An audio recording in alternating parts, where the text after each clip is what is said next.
Hello guys, my name is Ashish Kulshreshtha and welcome to my YouTube channel. दोस्तों, आज का जो वीडियो है हमारा केमिस्ट्री के पॉइंट ऑफ व्यू से बहुत इंपॉर्टेंट होने वाला है। इलेक्ट्रॉनिक कॉन्फ़िगरेशन और कॉन्सेप्ट ऑफ वैलेंसी के बारे में मैं आपको बताने वाला हूँ। इससे पहले रिक्वेस्ट आपसे ये है कि आप पुराना वीडियो जरूर देख लीजिए, उसका लिंक मैंने डिस्क्रिप्शन में दे रखा है, जो कि बेस्ड है हमारा एटम और उसकी स्टडी पर।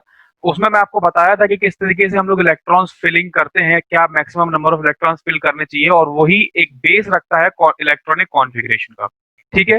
तो आज सबसे पहले जहां से हम स्टार्ट करेंगे वो होगा एलिमेंट। सबसे पहले आपको एलिमेंट्स की जानकारी होनी चाहिए, उसके बाद ही हम चीजें आगे समझ सकते हैं।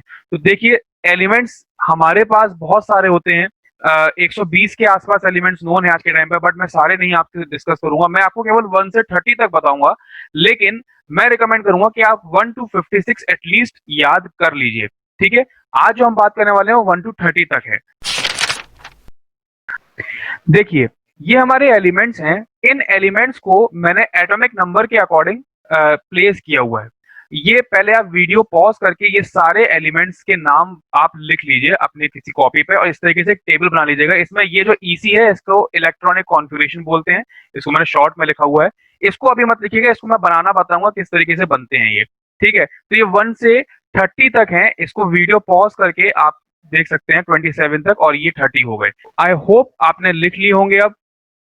अब देखते हैं कि इसको हम लोग किस तरीके से स्टडी करते हैं।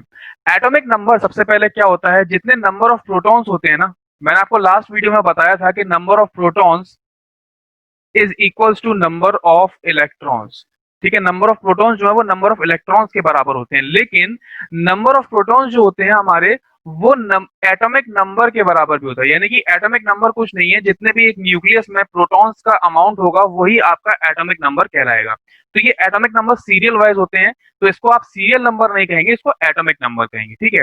सबसे पहला एलिमेंट होता है हाइड्रोजन। इसका सिंबल होता है ये, और इलेक्ट्रॉनिक कॉन्फ़िगरेशन होता है 1।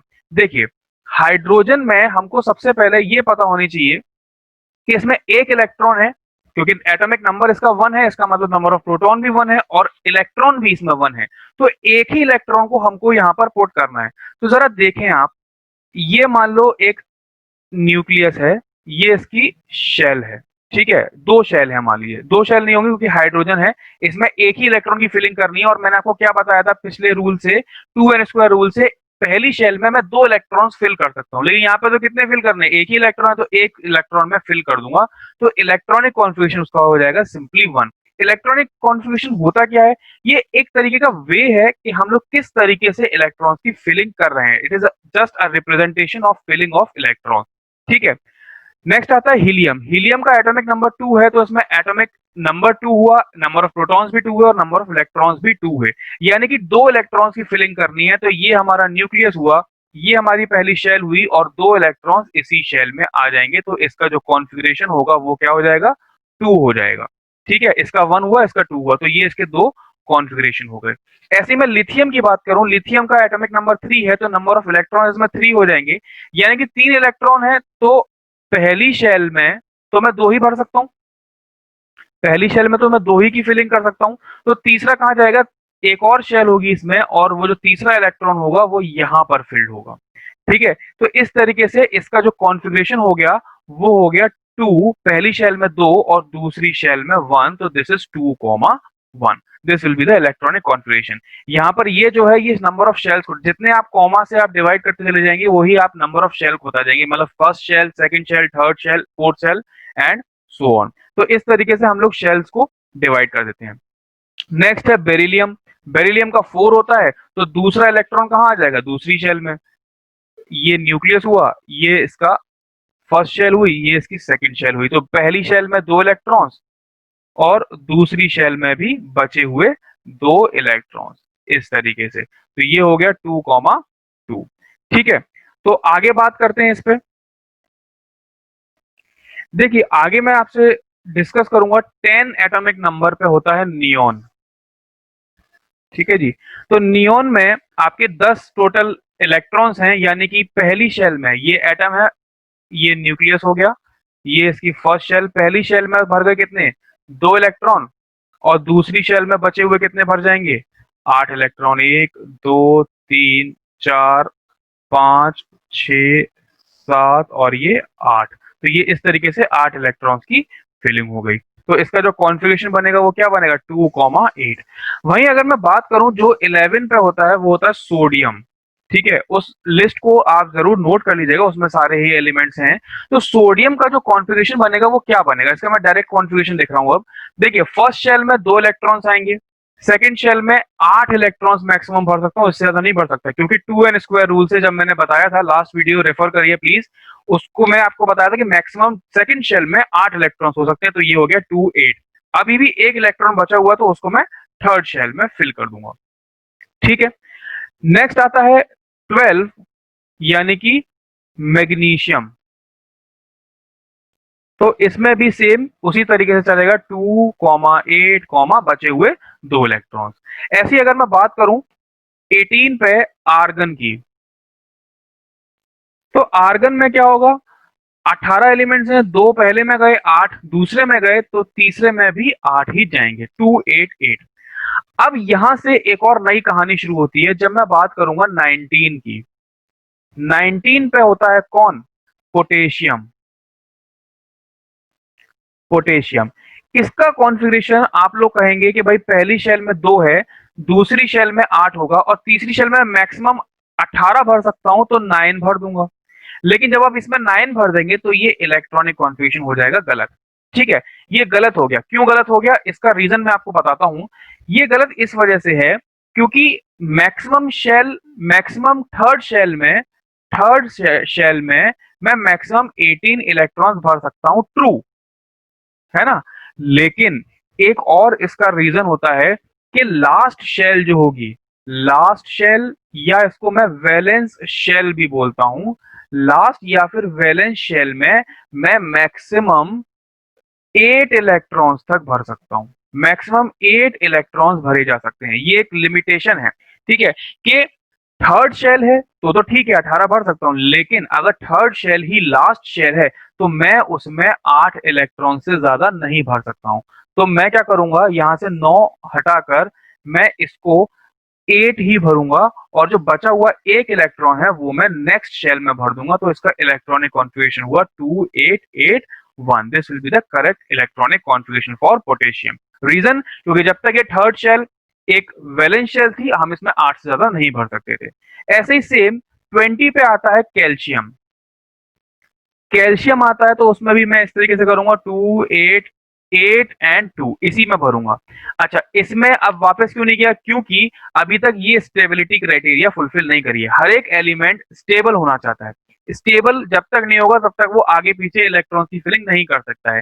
तो स्टेबल आप ऐसे समझ सकते हैं कि जैसे कोई भूखा होता है तो उसको खाना देना होता है। स्टेबल होने के लिए एटम हमेशा जो बॉन्ड्स बनाता है, जो कंपाउंड्स बनाता है, वो हमेशा स्टेबल होने के लिए ही बनाता है। ठीक है, तो यहां पर जब तक उसमें 8 इलेक्ट्रॉन्स नहीं हो जाते तब तक वो एलिमेंट स्टेबल नहीं हो सकता। 8 इलेक्ट्रॉन किसमें, वैलेंस शेल में, यानी कि लास्ट शेल में 8 इलेक्ट्रॉन्स होने चाहिए, तभी वो एलिमेंट स्टेबल कहलाएगा। बट 2 पर भी एक स्टेबिलिटी क्राइटेरिया फुलफिल होता है। क्यों होता है, क्योंकि जो अब हीलियम है, जब एक ही शेल की बात थी जिसमें 2 नंबर ऑफ इलेक्ट्रॉन्स थे, तो एक ही शेल में फिलिंग हो रही थी, और हीलियम जो है इस एक शेल में 2 इलेक्ट्रॉन भर के स्टेबिलिटी क्राइटेरिया को फुलफिल कर लेता है। इसीलिए हम लोग ऐसे समझ सकते हैं, मैं आपको बहुत ही इजी लैंग्वेज में समझाने की कोशिश कर रहा हूं कि इस तरीके से समझ लो कि ये पार्शियली स्टेबल का क्राइटेरिया है 2। कंप्लीटली स्टेबल है जब वो 8 इलेक्ट्रॉन्स कर लेगा वैलेंस शेल में, लेकिन पार्शियल स्टेबल होता है जब वो 2 कर लेगा। तो जब तक इसमें 2 नहीं हो जाते वो वापस जाके इसमें 18 नहीं करेगा, ना ही वो आगे बढ़ेगा। अब मैं बात करूं 21 की। 21 पे होता है स्कैंडियम। ठीक है, स्कैंडियम होता है 21। तो क्या करूंगा मैं, 2, 8, अब देखिए यहां पर भी 8 करके मैं यहां पर 2 कर दूंगा। देखो होगा क्या, जब इसमें 2 फुलफिल हो गए थे 20 तक, तो वापस से मैं इसको 18 तक भरने आऊंगा, तो यहां पर 8 की जगह हो जाएगा 9, क्योंकि जो जो 21st जो इलेक्ट्रॉन है वो मैं फोर्थ शेल में नहीं, वो मैं थर्ड शेल में भरूंगा। क्यों भरूंगा, क्योंकि थर्ड शेल में मैं टोटल 18 कर सकता हूं। ठीक है ना, लेकिन क्योंकि वैलेंस शेल थी अभी तक वो, तो इसलिए मैं वापस नहीं आया। एक के बाद ही वापस क्यों नहीं आया, क्योंकि कोई स्टेबिलिटी क्राइटेरिया फुलफिल किया नहीं है। जैसे 2 हुआ तो फिर मैं वापस जाऊंगा थर्ड शेल पे और यहाँ पर 18 तक भरूंगा। 18 तक भरने का मतलब है जो हमारा 30 एटॉमिक नंबर पर है जिंक, इसका जो कॉन्फ़िगरेशन होगा वो होगा 2 8, यहाँ पर 2 ही रहेगा और यहाँ पर हो जाएगा 18। क्यों?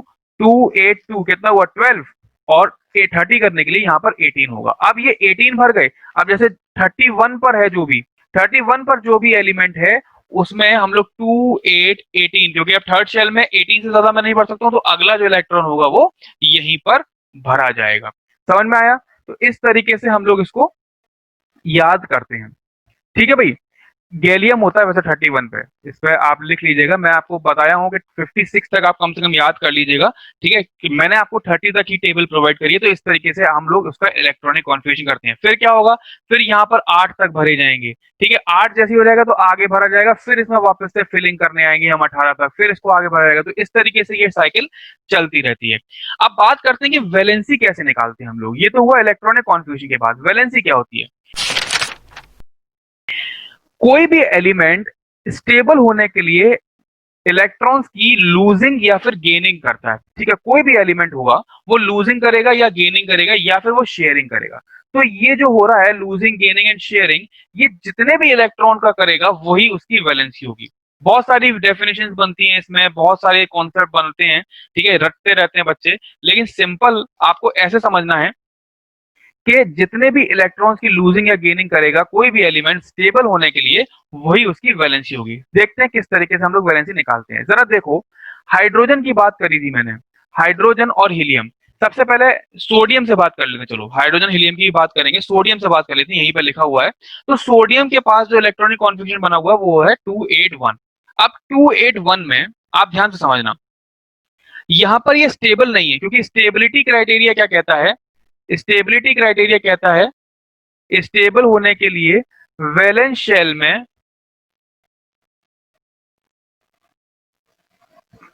8 इलेक्ट्रॉन्स होने चाहिए। ठीक है, 8 इलेक्ट्रॉन्स होने चाहिए, लेकिन यहाँ पर एक है, तो ये वैलेंस शेल में 8 नहीं है, तो इसको हम लोग या तो इसमें हम लोग ऐड करवा सकते हैं। कितने?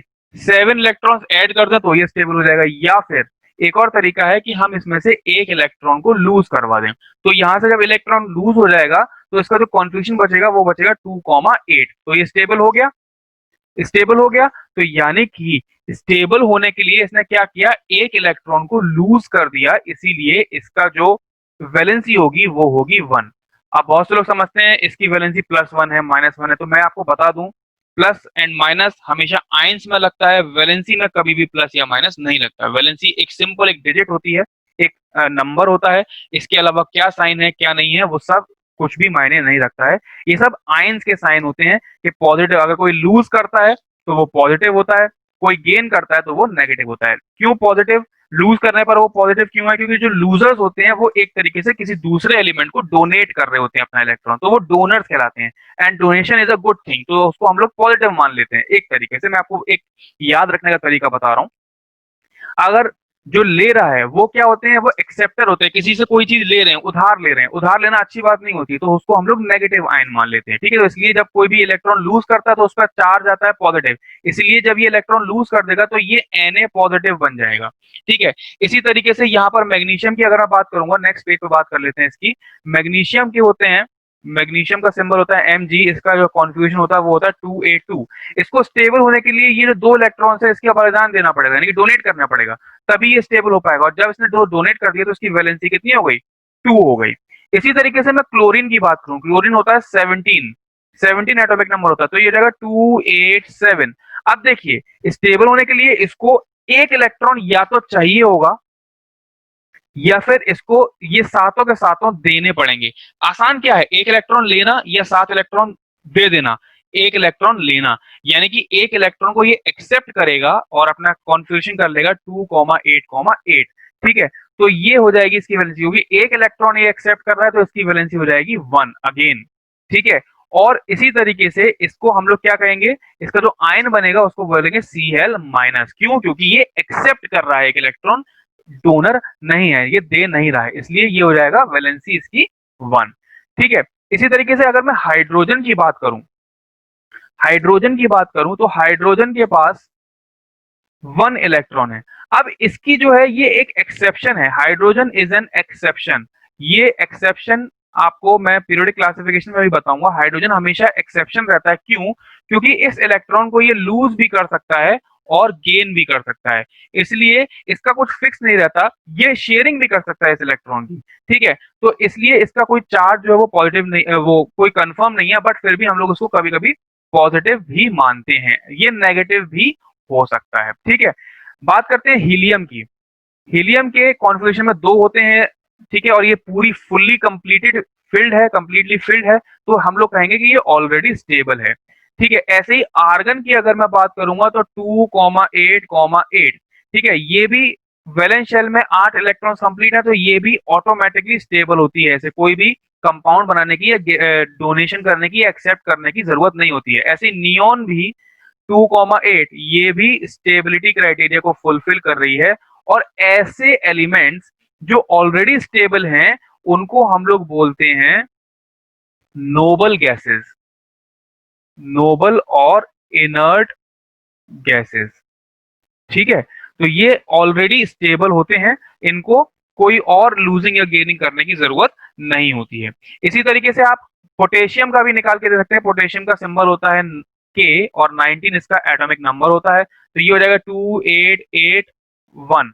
अब क्या कर सकता है, या तो यहाँ पर ये 7 ऐड कर सकता है या फिर एक को लूज कर सकता है। क्या आसान होगा? लूज करना ज्यादा आसान होगा, क्योंकि एक ही को लूज करना है, ठीक है। जब ये एक को लूज कर देगा तो इसकी वैलेंसी क्या हो जाएगी? 1, क्योंकि कितने इलेक्ट्रॉन्स लूज कर रहा है? ओनली 1 इलेक्ट्रॉन लूज किया है इसने। तो इस तरीके से इसका जो आयन बनेगा वो हो जाएगा के पॉजिटिव और वैलेंसी हो जाएगी 1। अगर मैं बात करूं एल्यूमिनियम की, जिसका एटॉमिक नंबर होता है 13, तो ये हो जाएगा 2,8,3। क्या आसान है, 5 लेना या फिर 3 दे देना? ऑब्वियसली 3 देना आसान है, तो ये इसकी वैलेंसी हुई 3, क्योंकि ये 3 इलेक्ट्रॉन्स को अपने डोनेट कर देगा। 3 इसकी वैलेंसी हुई और जो इसका चार्ज बनेगा वो बनेगा Al3 पॉजिटिव। तो इस तरीके से हम लोग इसको पढ़ते हैं, वैलेंसी का कॉन्सेप्ट हम लोग सीखते हैं। तो ये एक सिंपल इंट्रोडक्टरी पार्ट था आपकी केमिस्ट्री के लिए, इसको आप सीख लेंगे तो बहुत अच्छा रहेगा। कंपाउंड फॉर्मेशन भी मैं आपको बताऊंगा, लेकिन जब भी हम लोग चैप्टर स्टार्ट करेंगे इसका, केमिकल रिएक्शन वगैरह, वहीं पर मैं आपको बता दूंगा। वैलेंसी का कॉन्सेप्ट अगर आपको नहीं पता होगा तो आप कंपाउंड फॉर्मेशन कभी नहीं सीख सकते हैं, ठीक है। तो मिलते हैं आपसे नेक्स्ट वीडियो में। अगर आपको वीडियो पसंद आई हो तो लाइक शेयर जरूर कीजिएगा, कमेंट करके मुझे बताइएगा कि कैसी लगी। जो चीजें समझ में नहीं आई हो वो भी आप मुझसे डिस्कस कर सकते हैं कमेंट में। इसके अलावा अगर आप ऑनलाइन क्लासेस चाहते हैं, इंडिविजुअल ऑनलाइन क्लासेस या ग्रुप ऑनलाइन क्लासेस, तो आप मुझे इंस्टाग्राम पे टेक्स्ट कर सकते हैं, डीएम कर सकते हैं। उसका लिंक मैंने आपको डिस्क्रिप्शन में दे दिया है। इससे पहले की जो वीडियोस है पहले वो भी देख लीजिएगा, सिलेबस के ऊपर है और एटम के स्ट्रक्चर के ऊपर है, वो भी मैंने आपको बताई हुई है। उसका भी लिंक मैंने आपको डिस्क्रिप्शन में दिया हुआ है, प्लीज वो भी जाके देखिएगा। और चैनल को सब्सक्राइब करना मत भूलिएगा और बेल आइकन दबाना भी मत भूलिएगा, आपके पास तक नोटिफिकेशन आती रहेगी। मिलते हैं नेक्स्ट वीडियो में, तब तक कीप वॉचिंग, कीप लर्निंग।